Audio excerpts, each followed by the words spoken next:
नमस्कार, मैं प्रवीण कुमार सिंह और आप जुड़ चुके हैं इनसाइड भारत के डिजिटल प्लेटफॉर्म पर। आज का मुद्दा, जैसा कि आप जानते हैं कि हम लगातार एक रिलेवेंट मुद्दे लेकर आपके बीच में आते रहे हैं। आज का हमारा मुद्दा है एक ऐसा मुद्दा जो काफ़ी सेंसिटिव है। सेंसिटिव का मतलब आप देख सकते हैं, संवेदनशील का मतलब इस बात से ले सकते हैं क्योंकि ये ऐसा मुद्दा है जो आने वाले समय में सरकार उसको एक विधेयक के रूप में ला सकती है। जी हाँ, हम बात कर रहे हैं कॉमन सिविल कोड की, अर्थात समान नागरिक संहिता की, जिसका उल्लेख हम आप देखेंगे जिसका उल्लेख भारतीय संविधान के नीति निर्देशक तत्व के खंड में अनुच्छेद 44 के रूप में किया गया है। हम सबसे पहले जानेंगे कि इसके तमाम पहलुओं को। इसके अलावा हम आपको बता दें कि वर्तमान सत्ताधारी पार्टी जो कभी जनसंघ हुआ करती थी, उनका भी ये एजेंडा रहा है और वर्तमान में जब से ये पार्टी 2014 से सत्ता में आई है, तब से ये अनुमान लगाया जा रहा है कि आने वाले समय में ये समान नागरिक संहिता के बिल को संसद में पेश करने का प्रयास करेंगे और हो सकता है ये अध्यादेश के रूप में भी लाएं। इसलिए आज हम इस पर चर्चा करेंगे। हमारे साथ हैं हमारे विधि विशेषज्ञ संतोष कुमार मौर्य जी, प्रमोद कुमार सिंह जी और हमारे सहयोगी श्री शशि भूषण तिवारी जी। सबसे पहले हम जानना चाहेंगे संतोष मौर्य जी से कि इसकी भूमिका क्या रही है, क्या पृष्ठभूमि में है, क्या आने वाले समय में सरकार इसको अध्यादेश के रूप में या विधेयक के रूप में लाने का प्रयास करेगी। भारतीय संविधान के 1950 के भाग 4 अनुच्छेद 44 में समान नागरिक संहिता की बात कही गई है। उसमें कहा गया राज्य भारत के समस्त नागरिकों के लिए, समस्त राज्य क्षेत्र के लिए समान नागरिक संहिता बनाने का प्रयास करेगी। इसी के साथ 7वीं अनुसूची के सूची 3 समवर्ती सूची का विषय है, जिसमें विवाह विच्छेद, विवाह विभाजन, उत्तराधिकार, दत्तक आदि के बारे में केंद्र तथा राज्य दोनों कानून बना सकते हैं। संसद में 1955 के आसपास जब हिंदू कोड बिल पास करते समय पंडित नेहरू ने कहा था कि अभी इसके लिए समान नागरिक संहिता की मांग उस समय उठी थी। वो कहा था कि अभी इसके लिए परिपक्व समय नहीं है। फिर 1985 में माननीय उच्चतम न्यायालय ने हिंदू मुस्लिम महिला जिसको तलाक मिल चुका था, सामानों के केस में CRPC के धारा 125 के तहत भरण पोषण दिया था। उसको निष्प्रभावी करने के लिए 1985 में तत्काल प्रधानमंत्री राजीव गांधी की सरकार ने मुस्लिम महिला अधिकारों पर संरक्षण अधिनियम 1986 पारित किया और उसमें अधिकार दिया गया अगर मुस्लिम पति चाहता है तो जो तलाकशुदा पत्नी है वो उसकी मांग या तो CRPC के प्रावधान के तहत कर सकती है या उस एक्ट के तहत कर सकती है जो 86 का अधिनियम था। मैं ये जानना चाहता हूँ कि पंडित नेहरू के समय में उन्होंने इस बात के लिए एक उचित समय नहीं तय किया था। बाद में देखा गया तो जब कोर्ट का कुछ हस्तक्षेप हुआ तो फिर बाद में जो राजीव गांधी आए किसी मामले को लेकर उन्होंने फिर फैसला पलटने का भी काम किया। शायद कहीं कहीं वोट बैंक की राजनीति। तो आपको क्या लगता है कि आने वाले समय में ये कानून वर्तमान सरकार के द्वारा लाया जा सकता है? अब सरकार के संकल्प पत्र में बातें कही गई हैं 3 समान सिविल संहिता की। जिसी तरह राम मंदिर मुद्दा अनुच्छेद 370 को कानून लिया के रद्द किए हैं तो हो सकता है कि भविष्य में आ सकती है। मैं आपसे ये जानना चाहता हूँ क्योंकि विधि आयोग की रिपोर्ट, उसके बाद फिर अधिवक्ता सोनी उपाध्याय भी इस मामले को लेकर सुप्रीम कोर्ट में जा चुके हैं। तो आपको क्या लगता है कि सुप्रीम कोर्ट का क्या रुख होगा इस पर? देखिए, सुप्रीम कोर्ट का रुख अभी इस समय तो बहुत ज़्यादा सकारात्मक नहीं है। सुप्रीम कोर्ट चाहती तो है लेकिन कुछ सरकार का हस्तक्षेप है या फिर सरकार अभी नहीं चाहती है, सरकार तैयार नहीं है, इसलिए सुप्रीम कोर्ट भी उसी पक्ष में जा रही है। अभी जैसा कि आप सोनी उपाध्याय की बात कर रहे थे, सोनी उपाध्याय ने सीधे सीधे डिमांड किया था सरकार को निर्देशित किया जाए कि कॉमन सिविल कोड के लिए वो एक कानून लेके आए, लेकिन यहाँ पे भी सुप्रीम कोर्ट ने उसको एक तरह से मना कर दिया कि हम निर्देश नहीं दे सकते। और फिर इसके पहले अगर हम इसके पीछे देखा जाए तो ब्रिटिश काल में भी प्रयास हुआ था कि एक कॉमन सिविल कोड होना चाहिए, लेकिन वो भी नहीं कर पाए क्योंकि उनको भी तुष्टीकरण की राजनीति करनी थी, फूट डालो राज करो करना था उनको, इसलिए उन्होंने नहीं किया।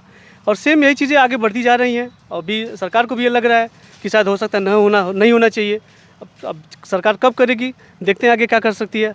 और जहाँ तक अभी विधि आयोग की रिपोर्ट आई है तो वो भी इस पक्ष में नहीं है। उनका स्पष्ट मत है कि अभी सरकार को सीधे सीधे कॉमन सिविल कोड न ला करके जो अनकोडिफाइड लॉ हैं उनको पहले कोडिफाइड करे, एक संहिताबद्ध करे ताकि उसमें एक रूपता आ जाए। फिर उसके बाद जैसे आगे समय मिले फिर उसको सबको एक साथ करके कॉमन सिविल कोड के रूप में जनता के सामने रखे। जैसा कि आप जानते हैं कि गोवा में कॉमन सिविल कोड लागू है और अन्य भी जैसे हमको रहा है कि जैसे जैसे चीज़ें आगे बढ़ती जाएंगी, शायद हो सकता है कुछ राज्य इस पर भी डिसीजन लें लागू करने का। तो क्या देश के अन्य राज्यों में लागू करने में क्या दिक्कत है? अन्य राज्यों में लागू करने के लिए कोई दिक्कत नहीं है, राज्य लागू कर सकते हैं, क्योंकि समवर्ती सूची का विषय है। दोनों चाहे केंद्र बनाए कानून या राज्य कानून बनाए, दोनों लोग बना सकते हैं। जहाँ तक बात गोवा की है कि गोवा में कैसे लागू है, तो गोवा में लागू होने के पीछे दो वजह है। पहली बात तो ये समवर्ती सूची का विषय है, राज्य लागू कर सकता है इसलिए उसने लागू करके रखा है। दूसरी उसकी एक पृष्ठभूमि है। गोवा 1961 में, जैसे सब लोगों को पता है कि गोवा 1961 में स्वतंत्र हुआ। उसके पहले वो पुर्तगालियों के शासन का दिन था। पुर्तगालियों ने वहाँ पे अपने शासन व्यवस्था को सुचारू रूप से चलाने के लिए एक कानून सिविल कोड के रूप में रखा था। वही शासन व्यवस्था अभी भी वहाँ पे लागू है। उसको वहाँ की सरकार ने बदलने का प्रयास नहीं किया, इसलिए गोवा में कॉमन सिविल कोड अभी भी लागू है। बाकी जगहों पे अगर राज्य सरकारें चाहती है तो लागू कर सकती हैं, उसमें कोई दिक्कत नहीं है। शशि भूषण जी, मैं ये जानना चाहता हूँ कि अगर भविष्य में सरकार इस प्रकार का अध्यादेश लाती है, क्योंकि आपने देखा है कि सरकार के संकल्प पत्र में है और तमाम तरह के जो उनके संकल्प में मुद्दे थे, चाहे राम मंदिर का मुद्दा हो, उस पर भी सरकार ने तेज़ी दिखाई, सुप्रीम कोर्ट का फैसला भी आया। इसके अलावा आप देखेंगे कि उसके बाद से फिर ट्रिपल तलाक का मुद्दा हो और कृषि कानून भी जिस तरह से आया है, सरकार पीछे हटने को तैयार नहीं। तो क्या लगता है आगामी समय में सरकार संसद में एक कानून लेके आने वाली है? जरूर आने वाला है, उनके एजेंडे में रहा है। लेकिन अगर इस पे जैसे एनआरसी में हमने देखा, कृषि विधेयक पर भी देखा, ये चीज़ें सरकार लेकर आएगी। इसलिए क्योंकि हमने देखा जब 1948 में डिबेट चल रहा था, अंबेडकर जी ने भी कहा, लेकिन आम सहमति नहीं बनी और इसे आर्टिकल 44 में रखा गया, नीति निर्देशक तत्वों में इसे रखा गया। उस समय राजनेताओं का ये था कि मुस्लिम समाज, खास करके अल्पसंख्यक जो वर्ग थे, वो पूरी तरह से परिपक्व नहीं थे, शिक्षा नहीं थी, और लोगों ने इसे नीति निर्देशक तत्व में इसलिए रख दिया कि जब समाज परिपक्व हो जाएगा और कुछ शिक्षाएं बढ़ जाएंगी तो हम इसे लागू कर देंगे। लेकिन हमारे राजनीतिक लोगों ने उसे राजनीति का एजेंडा बना दिया। 1978 में जब सायरा बानो का केस 62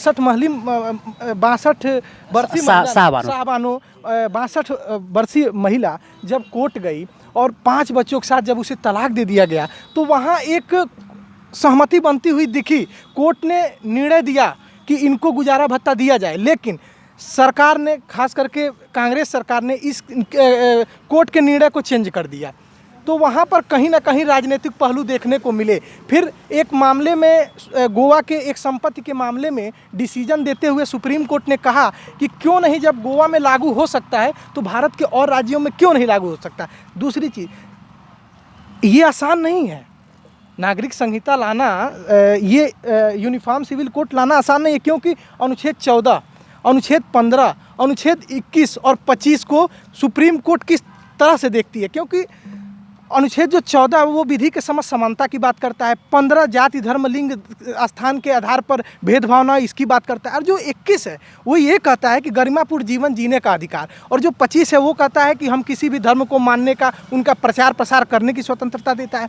लेकिन यहाँ ये बात है कि आप देखते होंगे भारत में, मैं सामाजिक पहलू को बता रहा हूँ कि सरकार को क्यों लाना पड़ा।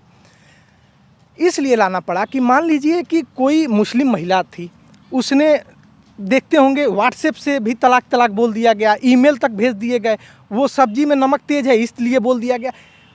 पद्धति पे नहीं है। वो बार बार ये कह रहे हैं कि बीजेपी की सरकार, मतलब कि ये कानून ला के सारे धर्मों को हिंदू धर्म बनाना चाहती है, वो 7 फेरे में लाना चाहती है। ऐसा नहीं है।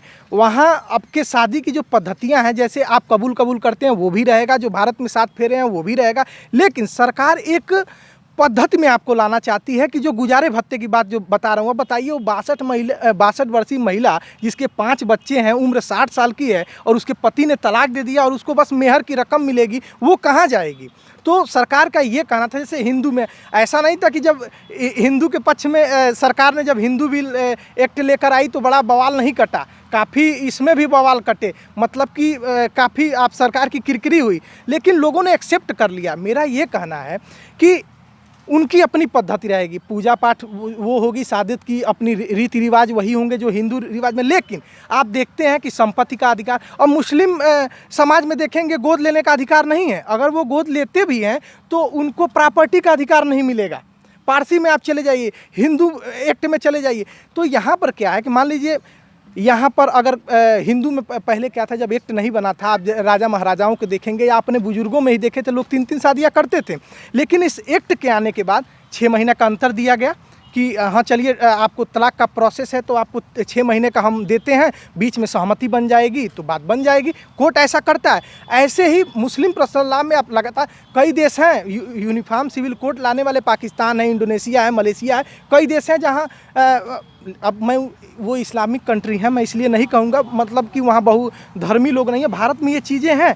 भारत में ये आसान नहीं है लाना, क्योंकि सरकार के लिए एक टेढ़ी खीर होगी, क्योंकि यहाँ जो मैंने आपको आर्टिकल बताए हैं, उस आर्टिकल को देखते हुए सुप्रीम कोर्ट किस तरह की निर्णय लेगी ये और सरकार का। दूसरी चीज़ है कि आर्टिकल जो नीति निर्देशक तत्व का आर्टिकल 37 है, वो ये कहता है कि जब आप कोई कानून बनाएंगे, जब कोई आप योजनाएं बनाएंगे, तो इसको पढ़ के ये सब सारी चीज़ें जो नीति निर्देशक तत्वों में दिए गए उसको आप पढ़ेंगे। तो जुडिशरी कानून नहीं बना सकती है, जुडिशरी बस आपको निर्देश दे सकती है। कानून बनाना तो सरकार का काम है। अगर कोई कानून बनता है तो दूसरी चीज़ राजनीतिकरण। हर समाज में, हर वर्ग में, वो चाहे मुस्लिम हो, ईसाई हो, सिख हो, हिंदू हो, पढ़े लिखे वर्ग हैं, वो इन चीज़ों को समझ रहे हैं। लेकिन कुछ पढ़े लिखे लोग नहीं हैं, वो राजनीतिक विचार को ही अपना विचार बना लेते हैं। जैसे राजनीतिक वाले वर्ग लाते हैं उसी में वो ढल जाते हैं। तो किस तरह से सरकार इसको इम्प्लीमेंट करती है, किस तरह से ये कानून लाती है, अगर आता है तो एक अच्छा कानून होगा। मैं आपसे जानना चाहता हूँ कि अगर कॉमन सिविल कोड आता है तो महिलाओं की स्थिति पे क्या प्रभाव पड़ेगा? देखिए, इस समय अगर सबसे दयनीय स्थिति है तो महिलाओं की ही है। उनको अगर विवाह होने के बाद तलाक के लिए जो स्वतंत्रता उनके पास है, जो पुरुष के पास है, वो स्वतंत्रता महिला के पास नहीं है। तो सबसे बड़ी बात है कि इसमें कुछ सरकार लेके आए, संशोधन लेके आए, कुछ एक ऐसा प्रावधान लेके आए ताकि उनके लिए भी एक सम्मानजनक हो स्थिति हो। इसके अलावा फिर उनके भरण पोषण की बात आती है, उसके लिए भी अच्छी व्यवस्था होनी चाहिए। उनके उत्तराधिकार की बात आती है, प्रॉपर्टी में राइट, उनको इक्वल राइट नहीं है, उसकी बात आती है। इस तरह की बहुत सारी चीज़ें हैं जो महिलाओं के लिए ही होंगी। अब आगने वाली देखिए ड्राफ्ट क्या आता है, उस हिसाब से होगा। सरकार क्या कर रही है, कितना लेके आती है, क्या देती है उनको, ये तो सरकार के ऊपर डिपेंड करेगा। अभी फिलहाल तो ये सब चीज़ें अभी सरकार के ही पाले में है। मैं संतोष जी आपके पास आ रहा हूँ।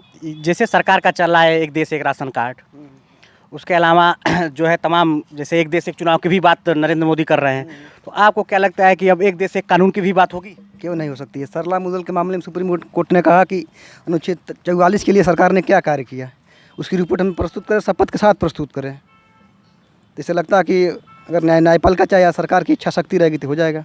अभी आपने देखा NRC आया, CA आया, कृषि कानून आया। अगर कल को सरकार अध्यादेश या बिल के माध्यम से, विधेयक के माध्यम से समान नागरिक संहिता को संसद के पटल पे लेके आती है और इस तरह के विरोध फिर जारी होते हैं, इस तरह के विरोध फिर शुरू होते हैं, जिससे तमाम अव्यवस्थाएं फैलने का एक डर होता है, समाज में अस्थिरता का एक डर होता है और कहीं ना कहीं सबको विरोध में राजनीतिक लाभ देखने को मिलता है, समाज को स्थिर करने का प्रयास होता है। इन सब संबंधों में हम अपने विशेषज्ञ शशि भूषण तिवारी से जानेंगे कि उनका इस पर क्या विचार है। देखिए, कॉमन यूनिफॉर्म सिविल कोड आने से सरकार को भी लाभ मिलेगा और जनता को भी लाभ मिलेगा। जैसे मुस्लिम पर्सनल लॉ बोर्ड का जो अपना कानून है, उसके तहत अगर महिला को तलाक मिलता है, और ख़ास करके भारत में 3 बार तलाक बोल देने पे तलाक हो जाता है, लेकिन और देशों में नहीं है। 3 बार तलाक बोलने के बाद 2 महीने का ऐसे कुछ पीरियड दिए गए हैं, उसके बाद 3 अवधि चलती है। भारत में ऐसा नहीं है, लगातार 3 तलाक बोल देने से तलाक हो जाता है। सरकार यही चाहती थी, हस्तक्षेप नहीं, सरकार कुछ सुधार चाहती थी कि हम कुछ ऐसा करें कि ये 3 तलाक वाले जो लगातार की पद्धति है, वो जैसे हिंदू में क्या है कि अगर तलाक देना है तो 6 महीने का, तो वही एक टाइम पीरियड सरकार दे रही थी, कुछ छेड़छाड़ नहीं कर रही थी इसके साथ। दूसरी चीज़ कि उनके जो लॉ में है, जो मुस्लिम पर्सनल लॉ बोर्ड में जो लॉ है कि उसको बस मेहर का रकम ही मिलेगा। अब पता चले किसी की शादी 60,000 की मेहर की रकम है, क्या है, कैसे वो पूरी जीवन कैसे जिएगी।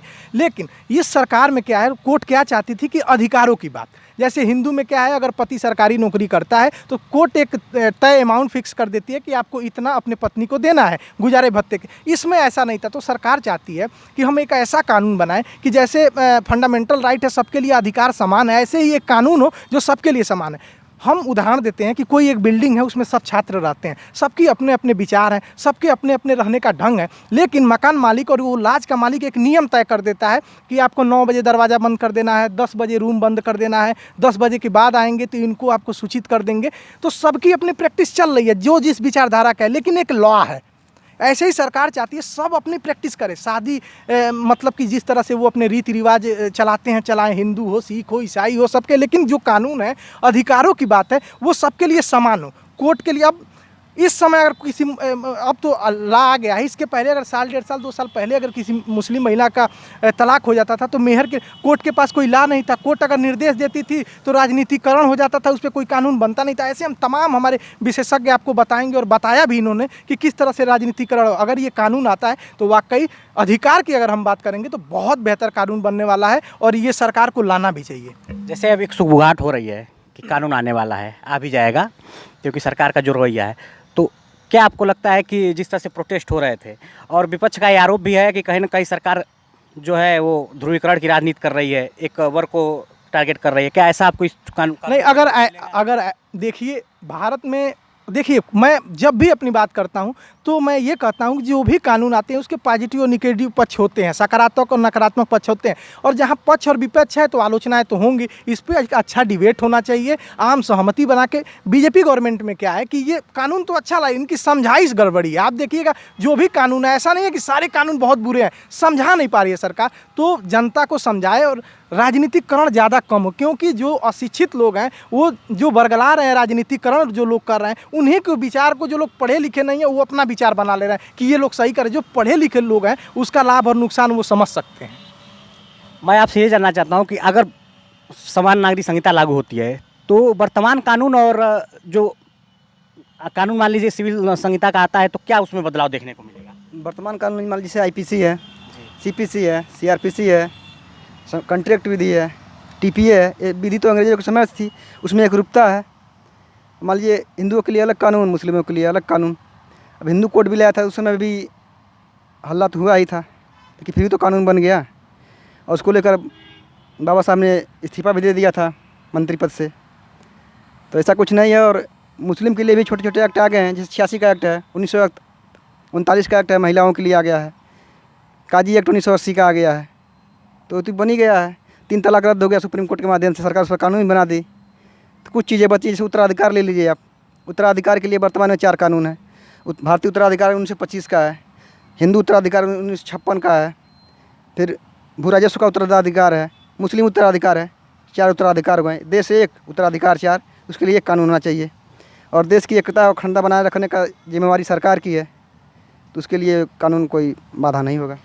अब मैं आपसे जानना चाहता हूँ कि इसके लाभ क्या हैं, क्या नुकसान देखने को मिल सकता है, इस पे आप अपना विचार रखें। देखिए, जो सबसे बड़ी समस्या क्या है कि जैसे ही कॉमन सिविल कोड या इस तरह की कोई भी बात आती है, सबसे पहले लगता है कि बस मुस्लिम अधिकारों का हनन होगा, जबकि ऐसा नहीं है। हमारे इस समय जो कानून है, हिंदुओं के लिए जो कानून है, उसमें भी बहुत सारी कमियां हैं, वो भी दूर की जा रही हैं और आने वाले समय में होंगी। जहाँ तक बात आती है अब समान सिविल संहिता की, एक कोडिफाइड लॉ की एक विशेषता होती है, उसमें एक रूपता होती है और लिखित होता है, सब लोगों को जानने में समझने में ये आसान होता है। और एक कोडिफाइड लॉ है, उसमें संशोधन आसानी से किया जा सकता है, न्यायपालिका के पास मैटर जाएगा, न्यायपालिका उसका निर्वाचन कर सकती है। ये सब चीज़ें एक कोडिफाइड लॉ की विशेषता हैं, इसलिए कॉमन सिविल कोड आवश्यक तो है और हमें लगता है कि सरकार को भी लाना चाहिए, लाएगी भी, निश्चित रूप से लाएगी। सुप्रीम कोर्ट का रुख भी बहुत ही सकारात्मक उसमें है। सरला मुद्गल वाले के मामले में सुप्रीम कोर्ट बिल्कुल इस चीज़ के लिए अड़ चुका था कि कॉमन सिविल कोड आना चाहिए, लेकिन फिर किन्हीं वजह से वो मैटर फिर से पीछे चला गया और अभी सरकार भी अध्ययन करा रही है, आगे देखते हैं क्या होता है उसमें। लेकिन आना चाहिए, लाभ हैं उसके, एक कोडिफाइड लॉ के जो भी लाभ हैं, संशोधन हो सका, उसमें परिवर्तन करना आसान होता है, ये सारे लाभ कॉमन सिविल कोड में भी मिलेंगे। चलते चलते मैं आखिरी टिप्पणी संतोष मौर्य जी से चाहता हूँ। जैसे था हिंदू उत्तराधिकार अधिनियम का था हिंदुओं में, उसमें अब राकेश शर्मा के बाद में सुप्रीम कोर्ट ने कह दिया कि महिलाओं को भी अधिकार आ गया, पैतृक संपत्ति में महिलाओं को भी अधिकार दे दिया गया है। तो कोडिफाइड लॉ का एक विशेषता ये भी है कि समय समय पर संशोधन होते रहेंगे उसमें। तो जैसा कि आपने हमारे जो विधि विशेषज्ञ हैं और हमारे जो सामाजिक राजनीतिक मुद्दों के एक्सपर्ट हैं उनका विचार आपने सुना और आपने जाना कि आने वाले समय में अगर सरकार समान नागरिक संहिता को लाती है तो उसके क्या प्रभाव होंगे और किन मुद्दों पे टकराव होने की संभावना है। आप लगातार हमारे साथ बने रहिए इनसाइड भारत के डिजिटल प्लेटफॉर्म पर। हम लगातार आपसे संवैधानिक मुद्दों के साथ, सामाजिक मुद्दों के साथ हाजिर होते रहेंगे। धन्यवाद।